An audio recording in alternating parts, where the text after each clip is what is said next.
FrostyMikhail here, and we are now going to start the Atlantis event here in Arknights. So let's begin with the first story stage here, Tide Watcher. People dreamed wild dreams about the cities beneath the waves before they saw one with their own eyes. I would probably need to get my eyes checked, double checked actually, maybe triple checked if I saw an underwater city like Atlantis. So yeah, I agree. Alright, let's go. A hunter is walking on Seacoast Way. Hey! On the tides. Reference. That's fun. With homeland left a mile behind, his path lies ahead. From his forebears and children he was torn. Into the seas his lover was swept away, floating in the deep, dead. A hunter is walking on Seacoast Way. With homeland left a mile behind, they must lament and pray. There is no end to his path. The road ahead is shrouded in grey.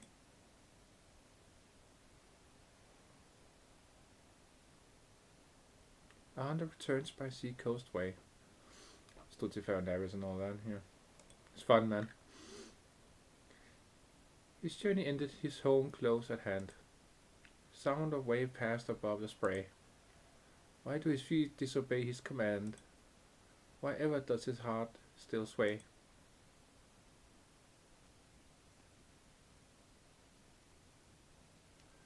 Long time no see, Scatty.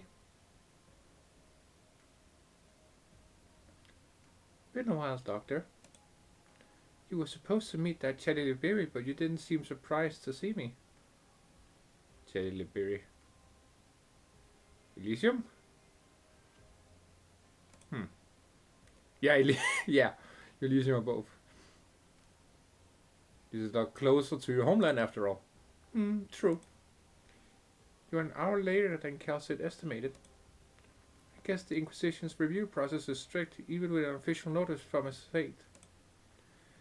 After only 3 months, nearly all the town's residents have moved inland, aside from a few workers, replaced by lots of people from the penal battalion. They must be preparing for something. Ægir contacted Iberia a week ago. This forgotten town has become a lot less quiet since. Being surrounded by sea scum already sets the young soldiers on edge. Hearing Ægir's voice only made it worse. When an honest nation finally speaks, you have to listen. Turn left at the sculpture, and the sea is a quick 10-minute walk. We'll head straight to the Eye of Iberia. Say, Doctor, do you hear the sound of the waves? Skye turns her head slightly into the sea breeze. Her hair dances in the wind, the same color as the shadows in her eyes. Their layering has gotten complex. I hear the sound of stars drifting across the sky, the never-ending song of nature, and the language forever incomprehensible. Shamla. I'm here. The hardship we suffer is ever present. The life we thirst for is ever present.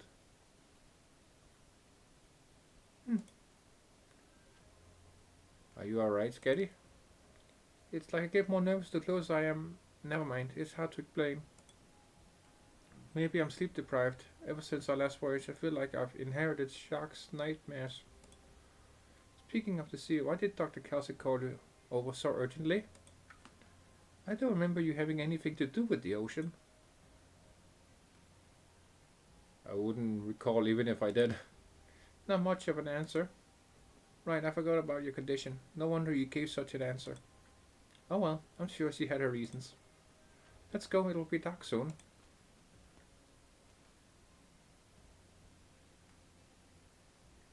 Look at all that water. Whoa! Alright, hi.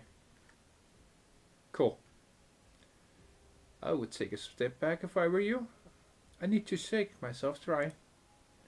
Hey there, Dr. Kal'tsit. Not many people can track us abyssal hunters. Did Swordfish tell you we'd be coming ashore here in advance? Elysium deployed a data collector in these waters. It's had a direct connection to the Eye of Iberia's central control system ever since its calibration. and it can already track underwater targets. That Liberia is not half bad. Am I to understand that Rose Island and the Inquisition have deepened their ties? 1 week ago, the undersea city contacted Iberia via a special comms frequency, informing them that Ægir would be establishing a waterway between the Ægir home territories and dry land. In the face of such a grand project, Iberia could only gather intelligence through the Great Lighthouse's positioning system. Evidently, your position as chief designer of warfare did not afford you any knowledge of this. Tell Kal'tsit what we've discovered, Shark. The cat and I have swum out to where the Stultifer sank 3 times now. Our last dive was only 10 days ago. The first time we could still see the exploded wreckage on the seafloor. Under what little light filtered through from the surface, the gilded interior was more like a smudge of paint. But this time around, the entire thing had completely disappeared, replaced by a cluster of coral throbbing with life. I may be accustomed to dreaming, but that felt unreal even to me. That monument to a lost civilization and its history stood for but a brief time. The Stultifer Nevis has been completely claimed by the sea. Or to be precise, it's become part of the seaborne nest. The environmental simulation is accelerating at a frightening pace. But there was something even more noteworthy. We found traces of battle, recent ones. A completely barren patch of sea, lacking even marine snow. A warped and shattered stretch of seafloor, completely pockmarked by micro-singularities. Only the fleets of Ægir's legions could be behind that. As a landwalker, Kal'tsit, the knowledge of and interest you hold towards Ægir are nothing less than extraordinary. Though separated by the boundless seas, Ægir has always been a part of Terra. Regardless, Gladia and I have decided to head to that city. A risky decision, no doubt. Perhaps a tad. Considerably. As such, we hunters have been observing it for a while. Before our final operation, I attended a military conference between the Academy of Science and the Academy of Technology, as the Abyssal Hunters' chief designer of warfare. Among the battle plans they drew up together, I did not recall anyone calling for a military stronghold to approach dry land with, nor any project involving waterways. Ægir has, without a doubt, undergone great changes.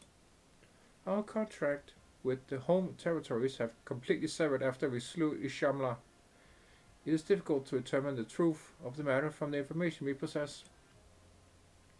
It's yet still hardly enough reason for you to return to Ægir. I don't believe I'm the first to try to dissuade you either. Didn't your colleague already do so? Do you mean Ulpianus? He would understand that the land holds no answer for us. We must return to the sea. If his strategy is to maintain a distance from Ægir, then all the more reason for us to return in official capacity. Ever since I woke from my dream, the waves would tell me, time and time again, that the lost should return home. The Abyssal Hunters must return. Very well, I understand. Then I'll go with you, Gladia. That would indeed be a rare opportunity for you. I will be representing more than myself on this visit, more than Rhodes Island even. Iberia as well. Even with all that you already bear, that would give you another burden. It was also my decision. Rhodes Island's cooperation with the Iberian Inquisition has only just begun, much like our own. Kal'tsit stares at Gladia. The hunter's face remains devoid of expression. Even the blowing sea wind failed to decrease it. After a short moment of silence, Gladia nods her head.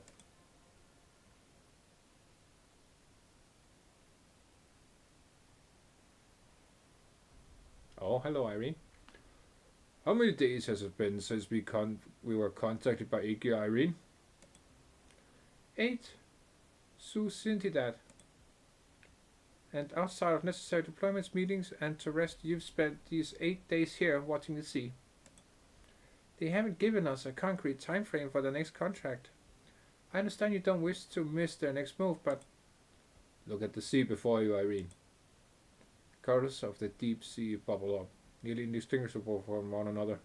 Against the vastness of this ocean surface, the sky seems gloomy. The water crashed against the reef, whipping up waves several meters tall. Their roars dashing against this small corner of the land. By Iberian standards, an ocean without a hint of sea terror flesh is a gentle one, no matter how noisy it may be. An old friend of mine was once the most talented bard of the port. But after that grand port sank into silence, he fled north, past the starving masses to the Iberian interior, to the small town that would one day become the capital. I saw him kneeling by the broken town gates, weeping uncontrollably. From his weeping, the town obtained its new name, Perdonidora. Forgiveness has left us. However, what people needed at the time was not mourning, but consolation. Many preferred to use the short-term form Perdoni, forgiveness. And now the last eye of Iberia, the final legacy of the Golden Age, shines bright once more. What do you think that signals, Irene? Hope and determination. Hope and determination, of course. Ah, youth, the determination in your eyes is brighter than Dario's when he was your age. Good, good. But those words, as aspiring as they are often not the fully correct answer. After half a century being pushed back, our front is finally advancing. Soon, this will become the new center of the Inquisition. But at the same time, we must necessarily bear everything to the sea, to seaborn and Ægir alike. Iberia is stretched thin. This country can no longer hide its exhaustion and sickness. It is a simple fact, plain for all to see. And there is another fact to consider. We can retreat no further.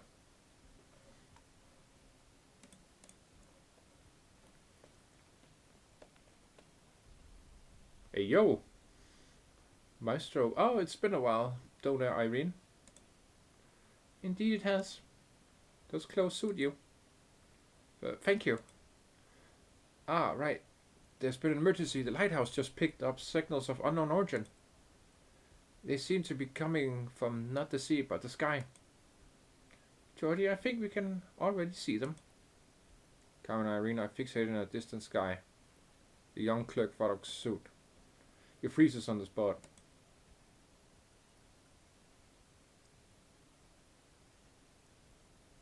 What the fuck? They see a school of fins soaring through the sky. What? Nah. Give me that. Nah. What the fuck? That's awesome. What? Is that fighter planes or something? Has to be, right? See a school of fins soaring through the sky. What are they? Bionic drones. The islanders brought similar creations to land all those years ago. The matrix of drones crosses the sea in a blink of an eye, matching the height of the towering lighthouse. One separates itself from the formation and slowly hovers before the three. Okay, so it's drones. Okay. The swings open and close like fins, like a speck of light dancing in the void, and soon after an amiable and charismatic female voice resounds from it. People of Iberia, do not be alarmed. Ægir greets you. I am Clementia, a technology counsel of the Institute of Societal and Administrative Supervision. Calvin holds his lantern aloft, looking serenely at the throne before him. Two completely different forms of light face each other, as though one in a dialogue between two different civilizations, or a confrontation. Said Carmen, the first of Iberia, of the Iberian Inquisition. I believe that this is the first official communication between our nations. Indeed. You speak our tongue as well as any Iberian. I installed an Iberian language module before leaving the home territories, so I hope you'll forgive me if I ever use the wrong expression.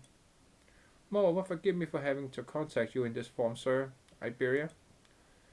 We have no objections to your appearance, Madam Consul.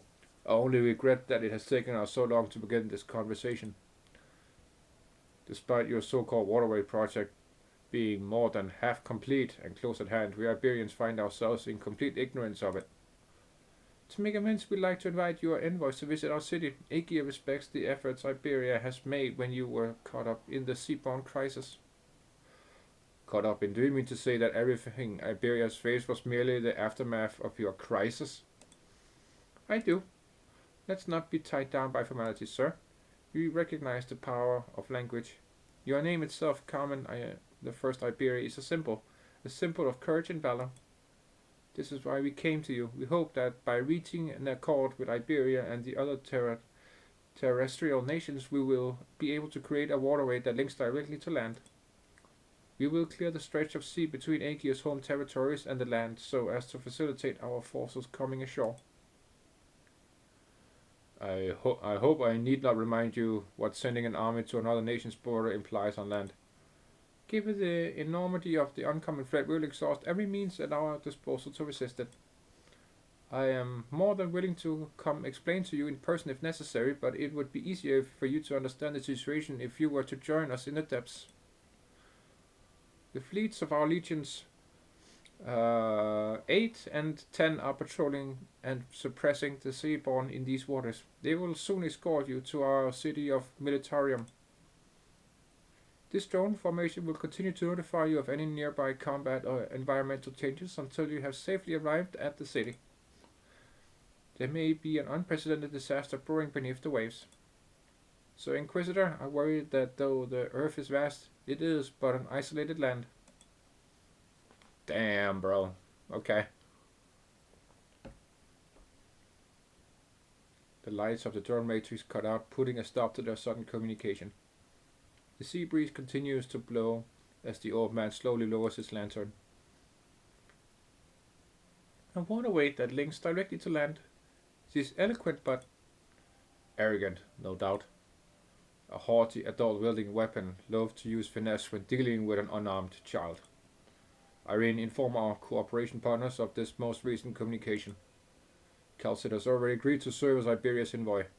The Abyssal Hunters should have made their decision by now, considering they've always had reservations about the waterway program. Right away.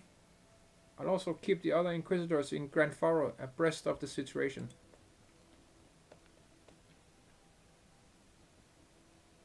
I've made a recording of your entire conversation with Ægir, Maestro. Please, take a look. As for whether you approve of me going, I recall you submitted your application a week ago. Yes, since the Ægir fleet is on their way now, I was wondering if... Never hesitate when you've already made up your mind. It only makes you less persuasive. When I was younger, Uncle Tiago was always worrying about me. He'd tell me, Geordie, you should leave Grand Faro, leave Iberia. But he never told me where to go. Ægir was always my homeland under the sea, but I had no way of approaching it. I'd never heard the voice of Ægir or seen its cities. But now it's so close. The Inquisition has approved your application, Geordie Geordie Fontanerosa. You will serve as an envoy for Iberia and accompany Irene and Kal'tsit to the Ægir city. Thank you, Maestro. Don't thank me, this isn't a reward. Your work since joining the Inquisition has not been particularly good. I chose Irene because she has already readied herself, even going as far as to renounce her long-standing faith. And I chose you because you are still bewildered and frustrated. Your weakness will consume you. Joining the Inquisition was a test. Returning to your homeland is another. I understand.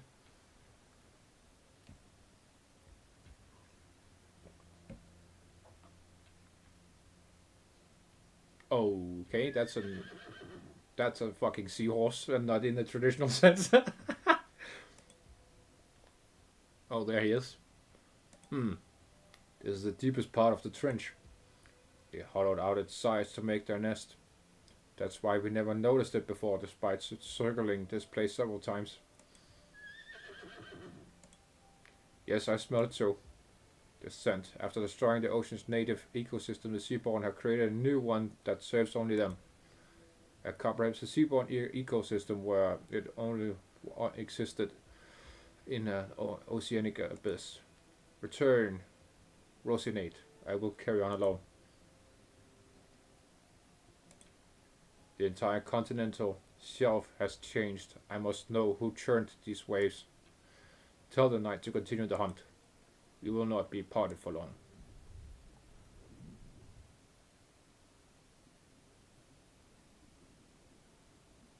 Pianus swims into the nest. He chooses not to use stealth. Luminescent vegetative seaborn light up every corner of the nest. There is nowhere to hide in the first place. The top sets of spiraling blades, minute and curiously shaped organisms sleep, or perhaps drift along. The rocks of the sea floor cannot be seen. The fine tendrils of the nether-sea brand always slowly sway in the current, catching fragments of organic matter. They weave together into thick mats, drowning out any sound our pianist makes. He can sense the changes in his own body. His consciousness extends and his body relaxes as though every cell in his body is trying to respond to something. Alright, let me let me get that real quick. This is so cool. He is clearly an invader, but the entire lair blooms in response to him. All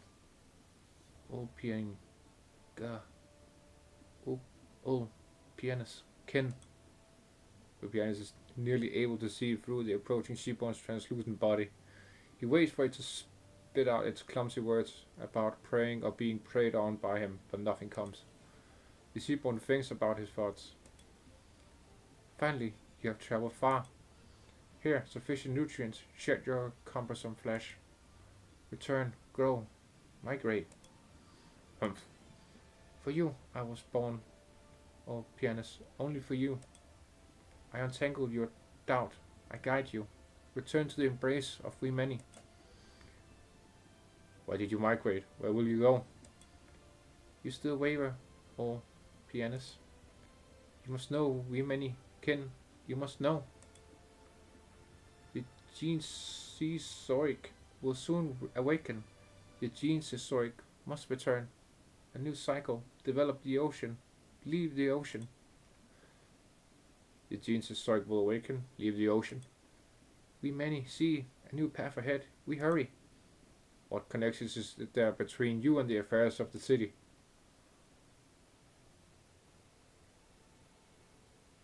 Alright, guess we won't get that answer. Dude, that was a fucking intro. That's an intro, okay. Cool. Can't wait to get... Oh my god, this is so good. I can't wait to get more tomorrow. But yeah, that's it for now, comrades. I hope you enjoyed the intro here to Path of Life. If you did, do leave a like. And if you want to share your thoughts on this awesome intro we got right here, do leave a comment. And if you like what you saw and you want to see more Arknights content, and possibly other stuff from me in the future, do subscribe. That would be very much appreciated. And I will see you very soon once again, comrades. Have a good one. До свидания.